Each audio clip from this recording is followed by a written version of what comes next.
35절 그날 저물 때에 제자들에게 이르시되 우리가 저편으로 건너가자 하시니 그들이 무리를 떠나 예수를 배에 계신 그대로 모시고 가매 다른 배들로 함께 하더니 큰 광풍이 일어나며 물결이 배에 부딪혀 들어와 배에 가득하게 되었더라. 예수께서 고번에서 베개를 메고 주무시더니 제자들이 깨우며 이르되 선생님이여 우리가 죽게 된 것을 돌보지 아니하시나이까 하니 예수께서 깨어 바람을 끄기 있으며 바라더러 이르시되 잠잠하라 고요하라 하시니 바람이 그치고 아주 잔잔하여지더라. 아멘. 이 마가복음 4장은요 우리가 어떻게 살아야 할 것인가를 말씀하고 있고 지금 내 인생이 하나님 보시기에 아름다운 인생인가 점검할 수 있는 그런 나를 돌아볼 수 있는 내용들이 이 마가복음 4장 안에 기록되어 있습니다. 그리고 이 마가복음 4장을 읽으면은 인생의 수많은 광풍과 인생의 고난을 만난 우리 주님은 외면하지 않고 반드시 도우신다는 이 희망의 메시지가 이 안에 담겨져 있습니다. 그리고 이 마가복음 4장에는 한 번밖에 살지 못하는 우리의 인생을 어떻게 살 것인가 우리가 한번 깊이 생각해 볼 수 있는 말씀이 기록되어 있습니다. 맞아요. 저와 여러분 우리는 인생은 한 번밖에 살지 못합니다. 한 번밖에 살지 못하는 인생을 내가 정말 하나님 오실 때 성숙하고 아름다운 인생을 살고 있는가 아니면 악하고 패역한 삶을 살고 있는가 우리 각자에게 한번 질문해 보십시오.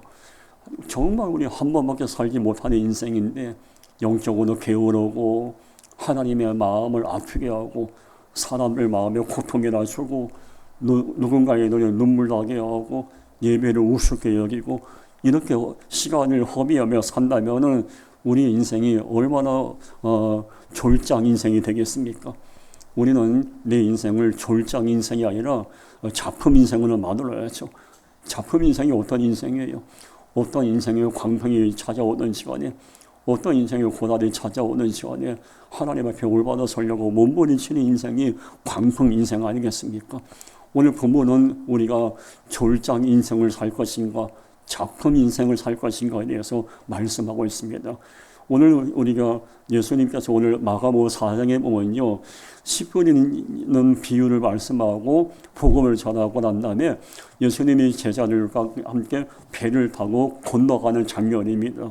오늘 이 장면에서 마가복음 4장 35절에서 우리가 이렇게 말씀이 기록되어 있는데 그날 저물 때에 제자들에게 이르시되 우리가 저편으로 건너가자 하시니 낮에 예수님의 복음을 전하다가 보니까 시간이 지나서 배를 타고 건너가게 되는데 어두운 저녁이 된 겁니다. 요즘처럼 저녁이 되면 우리가 뭐 이렇게 등을 들 수가 있고 뭐 후레쉬가 있고 얼마든지 조명 기구가 있지만 예수님 당시에는 어두움은 그냥 뭐 칠흑 같은 어두움이 있는 거죠. 여러분 여기서 중요한 말씀은 그날 저물 때에 예수님이 탄 배에 뭐가 찾아온 거죠? 어두움이 찾아온 겁니다. 흑암이 찾아온 겁니다. 오늘이 저물 때에 이것은 무엇을 우리에게 말씀할까요? 우리 인생도 원치 않은 인생의 어두움이 찾아올 수도 있다는 얘기입니다. 늘 광명과 빛처럼 감사하고 기쁨이 넘치는 인생만 있는 게 아니잖아요. 어두움처럼 원치 않은 인생에 어두움이 찾아와서 내가 무너지기도 하고 또 고난을 당하기도 할 때가 많아요.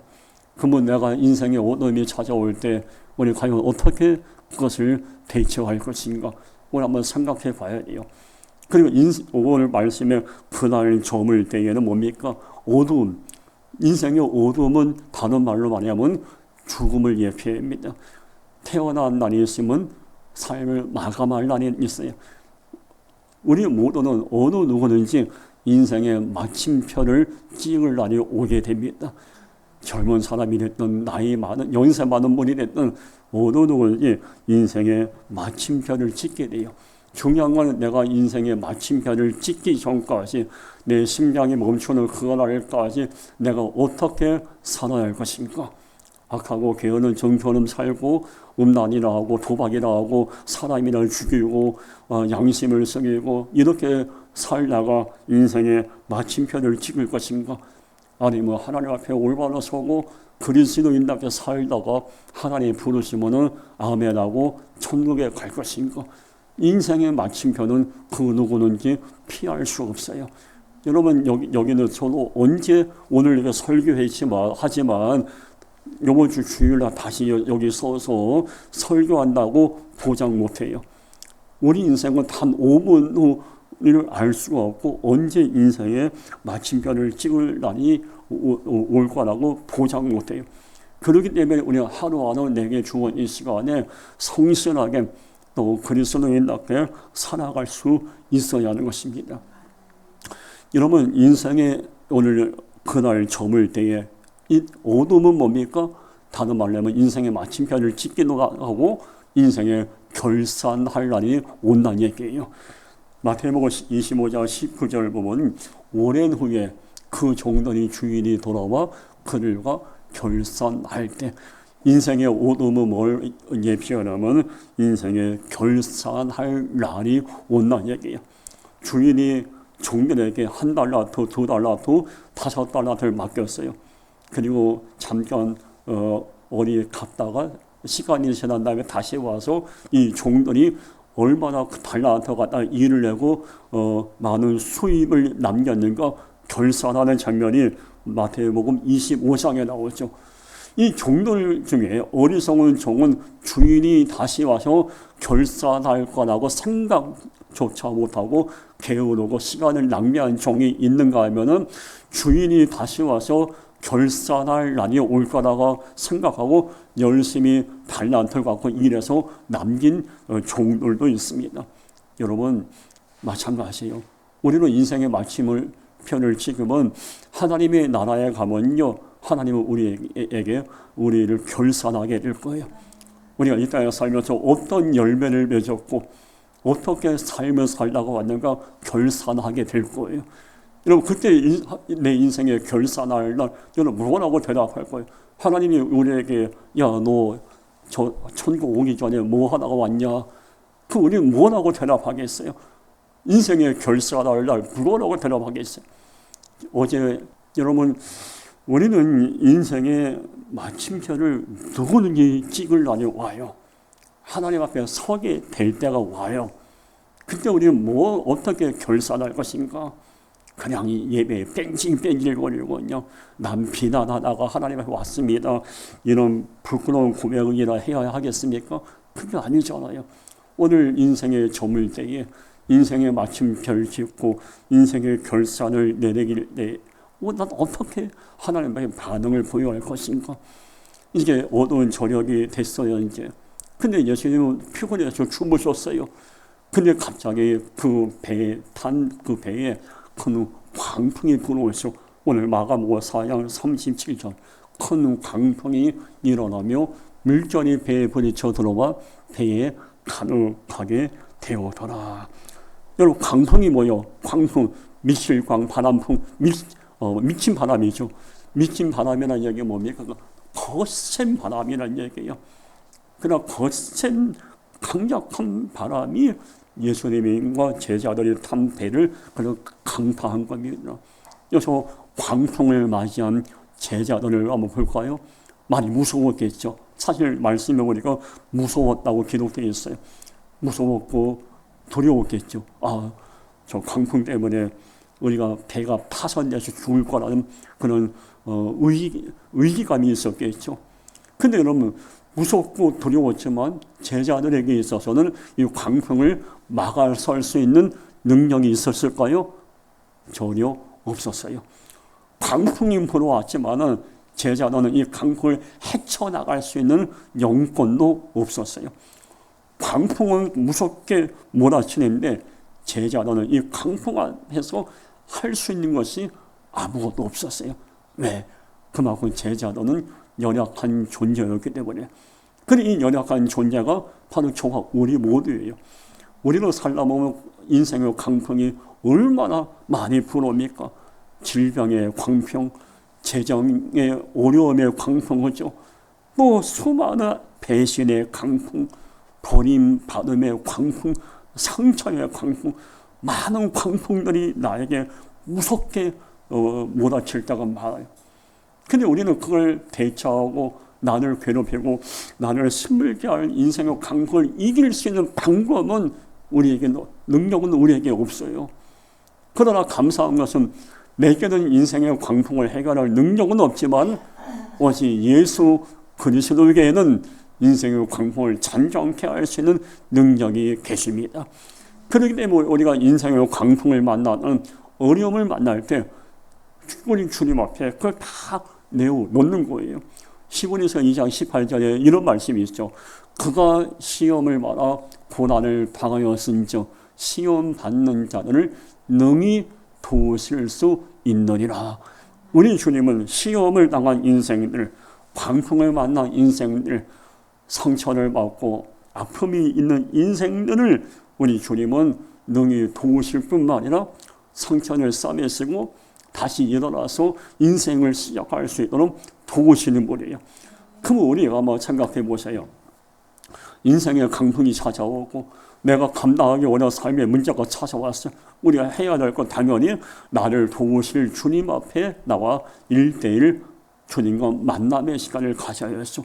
유기성 목사님이 늘 강조하는 것은 예수님과 동행의 삶을 살아야 한다 말씀처럼 주님과 동행할 만큼 문제와 어려움이 있을 때 1대1 우리 아버지 앞에 나와서 나의 모든 짐을 다 내어놓고 나는 연약합니다.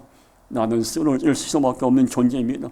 그러나 아버지는 능력 전능하신 하나님이 나의 모든 것을 해결하시고 감당할 수 있는 힘을 줄 거라 믿습니다 하고 고백할 수 있어야 합니다. 요즘 그 CCM 가수 가운데 그 있잖아요. 나는 연약합니다. 오늘로 나는 쓰러집니다. 맞아요. 우리는 얼마나 연약하기에 날마다 쓰러지고 좌절하고 고개를 돌릴 수밖에 없는 것이 우리의 인생이에요. 그럴 때 우리는 차분하게 잠깐 주일날로 말씀을 했지만 잠깐 멈춰서 골방 같은 조용한 시간에 들어가서 나와 하나님과의 1대1 깊은 관계를 가지면서 나는 이렇게 약합니다. 나에게 이걸 감당할 힘이 없습니다. 그러게 하나 힘을 주시고 감당할 수 있는 은혜를 주옵소서라고 기도할 수 있어야 돼요. 지난주에도 강조했지만 제가 허구의 기도방을 오픈해서 여러 지금 어제까지 36명 가입하셨는데 그분들의 기도가 허구의 기도방에 카톡으로 올라오고 있잖아요. 그분들 기도를 쭉 보면 다들 아픔이 있고 상처가 있는 분들이에요. 근데 감사한 게 그 아픔과 상처가 있는 분들이 또 다른 분이 기도 제목 올리면 같이 중보 기도하고 이 아름다운 기도의 파장이 지금 허구의 기도방에서 일어나고 있어요. 근데 제가 그분들 36명 되는 그분들의 기도 제목을 다 보면요. 물론 저도 그 기도 제목이 올라올 때마다 녹음해서 정말 진심을 다해서 녹음해서 허구의 기도방이 단톡방에 올려져요. 우리 교인들은 아니지만 올려져요. 그 왜 그러냐면요. 그 기도 제목을 가만히 보면 아무리 많아도 그 36명 저를 포함 우리 모두의 아픔과 문제와 삶의 어려움을 해결할 수 있는 분은 오직 오늘 말씀은 능히 도우실 주님밖에 없는 거예요. 그 제가 하나님 제가 그분들이 허구의 기도방에 기도 제목을 올릴 때 내가 축복기도 녹음해서 올린다고 해서 그분들의 문제가 하루아침에 싹 사라지는 건 아니겠지만 그러나 주님이 도우신다면은 그분들에게 놀라운 은혜가 있고 회복이 일어날 거 믿기에 축복기를 올리면하고 선포하고 기도하고 있어요. 근데 얼마 일주일쯤 지났지만 너무 감사한 응답들이 열매들이 지금 계속 그런 응답 받았고 감사하고 그런 내용들을 저와 우리 사모님에게 문자를 보내시는 분들도 계십니다. 여러분 우리가 알아야 할 것은 인생의 강풍을 만날 때 여러분 나를 능히 도우실 아버지 앞에 깊은 기도, 일대일 만남의 시간을 가져야 돼요. 근데 제가 조금 안타까운 거는 제가 주일날도 말씀을 했지만 저는 그분들 다 귀하지만 저는 우리 함께하는 교회 성도들 기도해 주고 싶거든요. 근데 우리 함께하는 교회 성도들이 가입을 안 해. 지금 최정무 목사가 함께하는 교회 담임 목사인데 다른 교회 성도들 매달려 기도하는데 정작 허물 기도하게 하는 우리 교회들이 없어요. 그래서 여러분 늦지 않았어요. 자원하는 마음으로 정말 기도받고 싶고 함께 기도하기 원하시는 분 저한테 카톡으로 보내십니다. 허물 기도하기 초대해 주세요. 문자 보내주면 허물 기도하기 초대해 드릴게요. 그 서너 6명들이 다 기도하는 사람이에요. 아픔과 어려움이 있지만 보니까 다 기도하는 사람들이라고요. 어려울 때는요, 문제가 있을 때는요, 주님을 의지하고 서로 중보 기도하면서 헤쳐나가야 돼요. 이게 유일한 방법이에요. 다시 말씀드릴게요. 함께하는 게 최전무 목사가 본교회 성도들 말고 다른 교회 성도들에 매달려 기도하지 않도록 우리 성도들도 허구의 기도만에 좀 가입하면 참 좋을 것 같아요. 여기까지만 이야기할게요. 여러분 마가복음 4장 38절 보세요.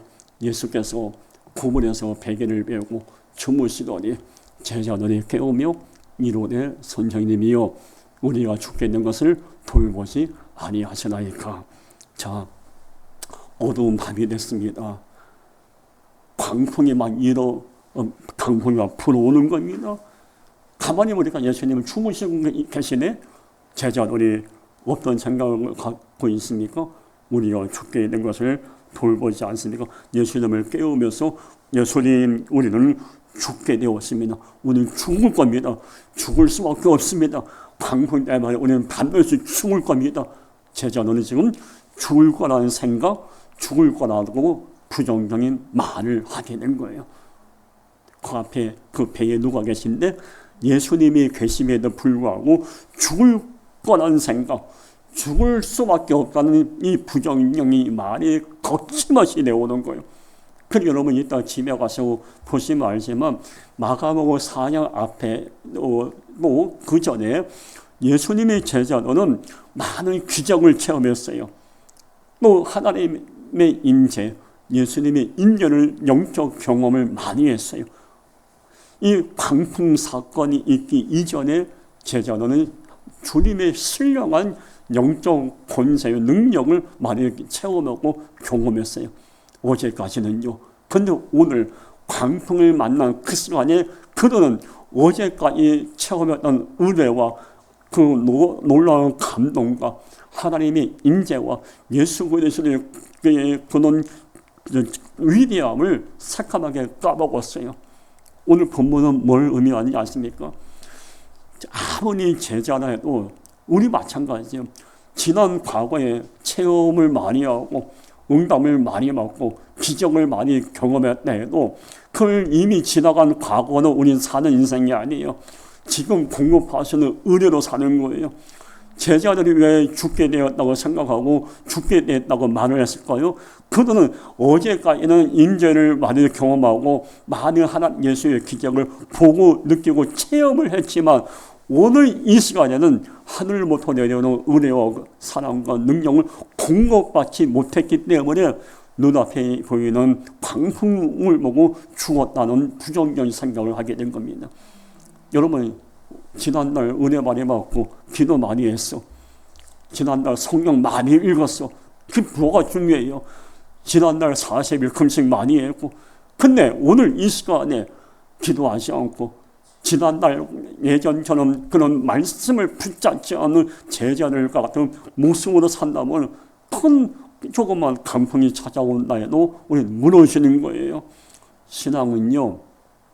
지난 과거에 받았던 은혜로 사는 게 아니라 오늘 내리는 은혜를 입고 살고 앞으로 내릴 은혜를 받아서 사는 거예요. 그래서 우리는 끊임없이 물론 지난날 받았던 은혜를 기억하면서도 오늘 계속 하늘부터 내려오는 은혜를 사모하고 앞으로도 은혜가 내게 임할 걸 믿고 그 은혜를 공급받아 살아갈 수 있어야 하는데 제자들은 지난 과거에 예수님의 은혜, 기적만 바라보았지 지금 이 시간에 이 광풍 속에서 역사하실 하나님의 임재는 궁금받지 못한 거예요. 여러분 다시 말씀을 이렇게 쉽게 말씀을 드릴게요. 지난날 있었던 은혜, 지난날 받았던 감격, 말씀의 십자가의 사랑 중요하지만 그거 가지고는 사는 게 아니에요. 오늘 이 시간에 무릎 꿇고 계속 기도하면서 하나님이 이미 공급받으신 은혜와 능력으로 사는 거예요. 여러분 제자도는 지금 뭡니까? 지난 과거에 나 옛날에 예수 은혜를 체험했는데 나 베드로인데 나 야고보인데 허상에만 매여가 있다 보니까 이 안에 진정 어떤 하나님이 함께한다는 믿음이 없이 그냥 껍데기만 있다 보니까 강풍이 불어오니까 죽게 되었다는 생각, 죽을 거란 부정적인 말을 하게 된 거예요. 하나님께서 우리에게 입을 주신 거는요, 부정적인 생각과 부정적인 말을 하라고 준 게 아니잖아요. 계속 믿음의 말을 하고 민수기 14장 28절처럼 너희 말이 내 귀에 들린 대로 내가 널 행하겠다. 하나님은 우리의 입에서 믿음의 말이 나오길 원하세요. 우리 입에서 생명의 말이 나오길 원하십니다. 난 하나님의 은혜로 빌립보서 4장 13절 말씀처럼 내게 능력 주시는 자 안에서 내가 모든 것을 할 수 있느니라, 할 수 있다는 고백을 하나님을 듣기를 원하십니다. 가능하다고 고백을 듣기 원하십니다. 넘어설 수 있다는 고백을 듣기를 원하십니다. 근데 우리는 여전히 못한다, 안 된다, 끝나, 나 죽었다, 광풍 때문에 나는 소망은 계속 부정적인 말만 해요. 누가복음 7장 7절에 보면요, 그러므로 내가 죽게 나아가기도 감당하지 못할 줄 알았나이다. 말씀하라서 내 아이를 낳게 하옵소서. 말씀하라서 내 아이를 낳게 하옵소서. 백부장의 내용 잘 알잖아요. 하인이 죽었는데 백부장이 살리고 싶어서 예수님에게 사람을 보내잖아요. 여기서 백부장의 인격이 매우 성품이 귀한 사람인 걸 알아요. 자, 백부장의 아들입니까? 백부장의 가족입니까? 아니잖아요. 백부장의 집에 있는 하인, 몸종이에요. 이 당시 몸종은, 하인은 인권이 보장되지 않은 사람, 죽든 말든 신경 안 써도 되는 죄송한 말씀이지만 비천한 신분을 갖고 있는 사람이에요. 그런데 백부장은 자기 아들도 아니고 가족도 아닌 이름 없는 하인을 살리고자 사람을 주님께 보내요. 뭐예요? 생명의 존엄성을 갖고 있던 사람이에요. 하인이라도 우리 집에 있는 내 가족이라는 공동체 의식을 갖고 있는 그런 성숙한 신앙을 갖고 있는 사람이 백부장이에요. 근데 이 사람은 그러면서도 믿음이 있었어요. 주님이 우리 집에 오시지 않아도 말씀만 하시면 내 하인이 나을 거라고 믿습니다. 얼마나 귀하고 아름다운 믿음입니까? 우리에게 이런 믿음이 있을까요? 과연 우리에게 이 백부장과 같은 믿음, 안 될 거야, 안 돼. 우리 계속 안 된다, 어렵다, 이런 부정적인 말만 하고 있지, 백부장같이 주님이 말씀만 하신다면은 내 삶에 놀라운 변화가 있을 것입니다. 이 고백이 우리가 꿈틀꿈틀 거릴 수 있어야 되지 않겠습니까? 어떤 믿음으로 삽니까? 월요일날 아침에 너무 감동적이면서도 마음이 아픈 문자를, 연락을 우리 사모님이 받으셨어요. 사모님이 지금 인천, 수원, 서울 여러 곳에 관리 감독자들 강의를 하고 다니는데, 강의할 때 워낙은 교회 다니고 사모라는 이 기독교 색채를 띄우면 안 돼요. 여러 가지 이게 이렇게 그 사무실이나 그러면서 이렇게 보이콧할 수 있는데, 그런 사모님은 사명을 갖고 강의할 때 난 교회 사모입니다라고 자연스럽게 이야기하고, 마지막에는 이제 새롭게 와서 처음에 새롭게 와서 나온 내용을 간단하게 언급하고 이렇게 간접적으로 전도를 하면서 강의를 하고 있습니다. 근데 여러분 얼마 전에 그 강의 아닌데 그 강의를 들었던 한 분이 사모님한테 문자가 왔어요. 사모님이라면 제 부탁을 들어줄 것 같아서 연락을 드립니다. 그 사연은 뭐냐면은 사모님께 강의를 들었던 한 분이 후배가 있는데 후배 그 부인이 말기암으로 임종을 바로 눈앞에 있는 그런 후배 부인이 있는데 예수를 믿지 않는 분입니다. 근데 이 후배의 부인이 이렇게 삶을 마감하면 천국에 못 가니까 늦었지만 그나로 목사님 아니면 사모님한테 만나게 해서 영접기도 받고 천국 갈 수 있도록 사모님이 도와줄 수 있을까요? 라고 연락을 받았습니다. 그래서 우리 목사와 사모의 사명은 뭐예요? 우리 교인이 아니라도 누군지 몰라도 임종옥 눈앞에 있는 사람 천국 가게 해야 되잖아요. 예수 믿게 해가지고. 그래서 우리 사모님이 먼저 그 임종옥 눈앞에 있는 그 남편분에게 연락을 해서 이렇게 먼저 얘기했어요. 이따 목사님이 제가 연락할 건데 그 아내가 지금 임종옥 눈앞에서 마음은 아프고 참 괴롭지만 아내분에게 의식은 없지만 그러나 마지막 모든 사람은 총령은 남아있으니까 목사님이 예수 믿겠냐고 이렇게 질문할 때 말을 못하니까 동의하시고 마음의 감동이면 눈을 두 번 깜빡거리라고 미리 알려드렸어요. 사모님이 남편분한테. 그리고 남편분한테 아내에게 그걸 설명해주고 목사가 이렇게 얘기하길 때 예수를 영접하기 원하는 마음이신데 눈을 깜빡거리라고 미리 알려주셨어요. 그리고 난 다음에 저와 아내가 11시쯤 넘어서 그 남편분이 그 전화가 영상 전화가 왔습니다. 그 제가 먼저 그 남편을 위로해드리고 그 임종을 눈앞에 있는 그 자매님에게 말씀을 드렸어요. 힘들고 어려웠지만 우리의 삶은 누구든지 삶을 마감합니다.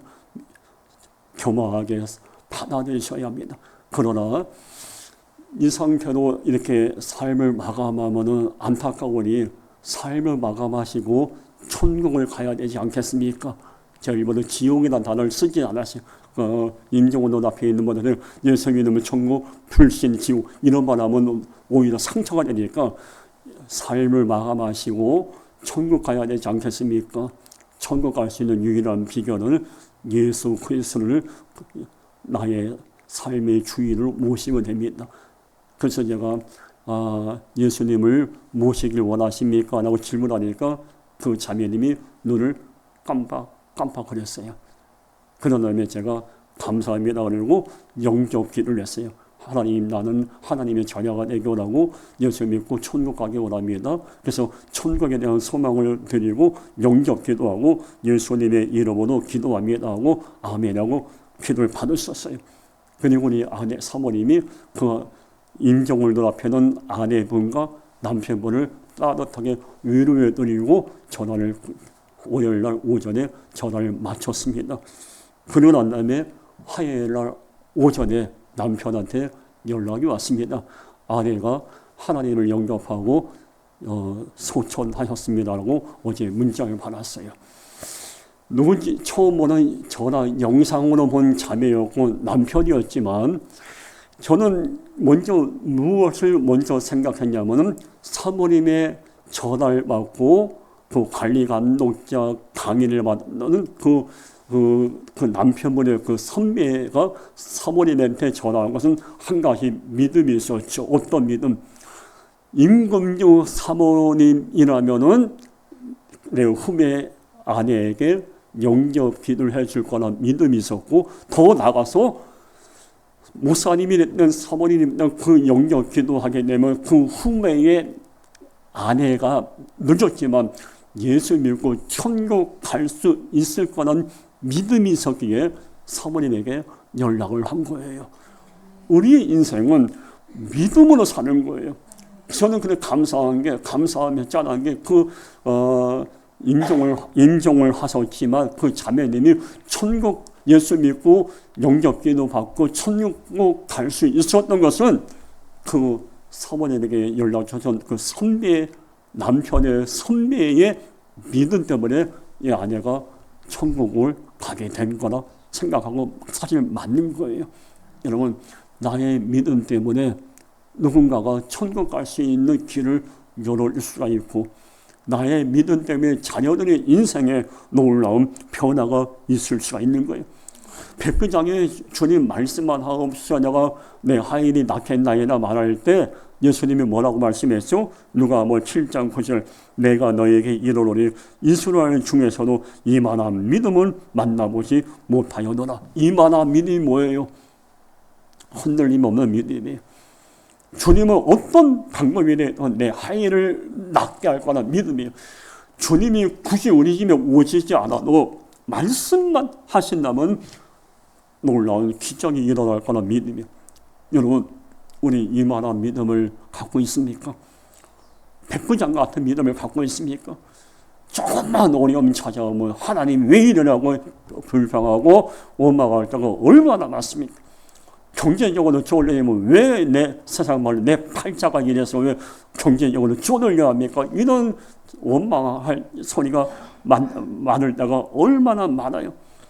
비록 힘들고 어려울지라도 그때 우리 백부장 같은 믿음을 하나님께 보여드릴 수 있어야겠네요. 하나님 맞아요. 나 힘들어요. 경제적으로 쪼들리고 질병을 찾아오고 괴롭고 가정에 문제가 있고 애들 문제 있고 시어머니의 관계, 남편과의 관계, 교회와의 관계, 직장의 관계 여러 가지 관계 때문에 마음이 무너진 건 맞아요. 하나님.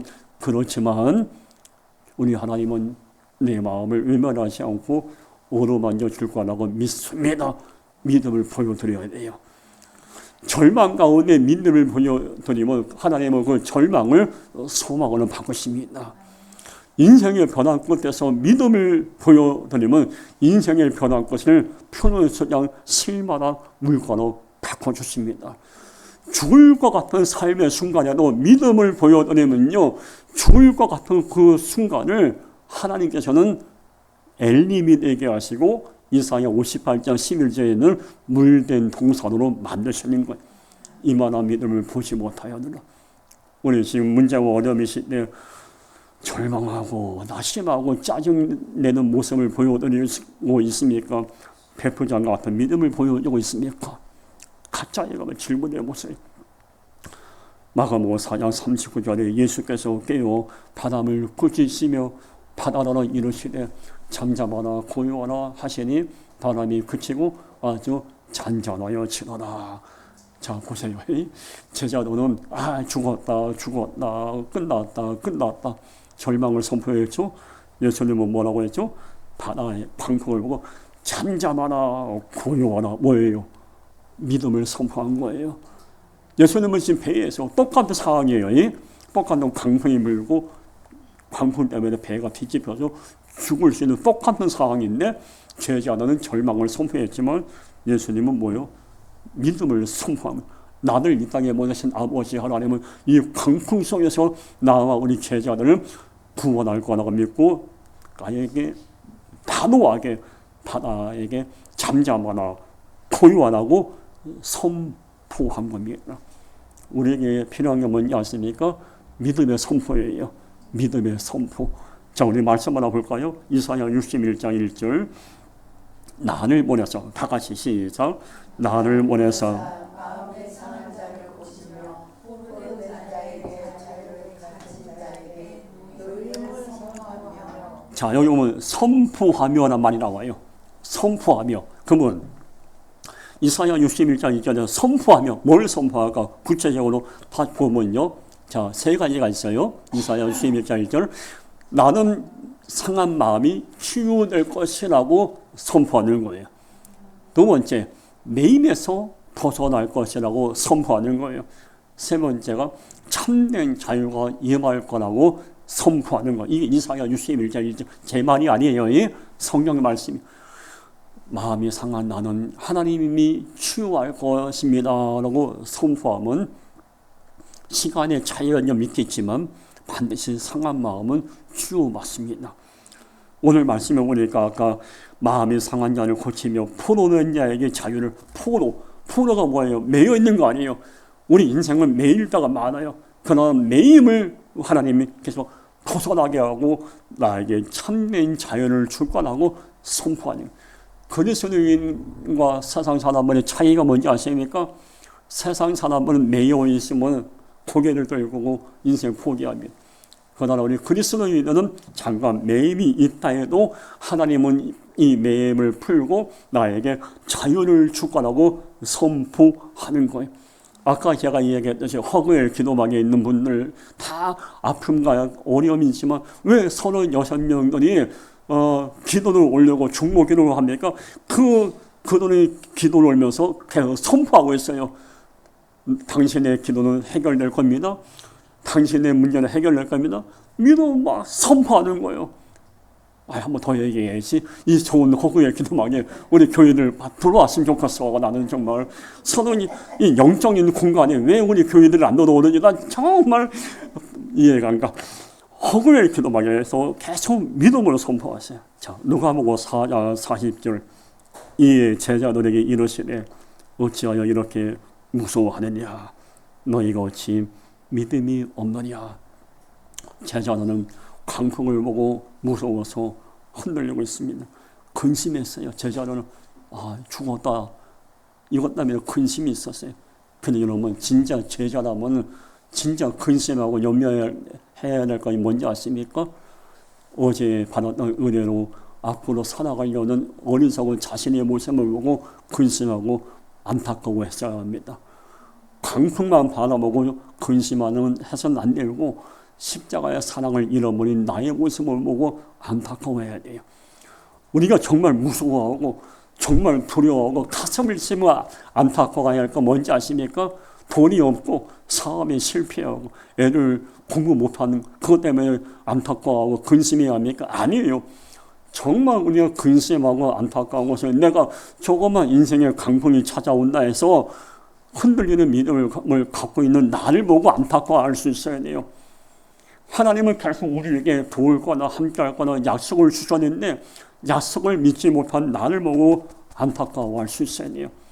예배의 감격이 사라지고 기도의 감격이 사라진 나의 모습을 보고 안타까워할 수 있어야 돼요.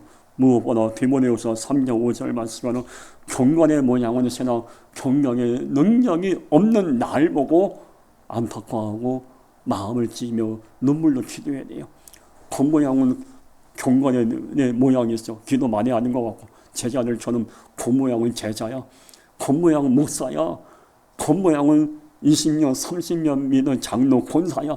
근데 이 속은 하나님이 날 도와줄 거나 믿음이 전혀 없는 능력이 없는 껍데기 인상을 살고 있는 나를 보고 안타까워할 수 있어야 돼요. 오늘 본문에 기록되는 제자들의 모습은 바로 내 모습일 수가 있어요. 그러나 내 제자들의 모습처럼 살아가서는 안 될 것이며 우리가 더 성숙한 모습으로 우리가 하루하루 아버지 앞에 믿음 있는 모습으로 거듭날 수 있어야 하는 것입니다. 우리 시간에 다 같이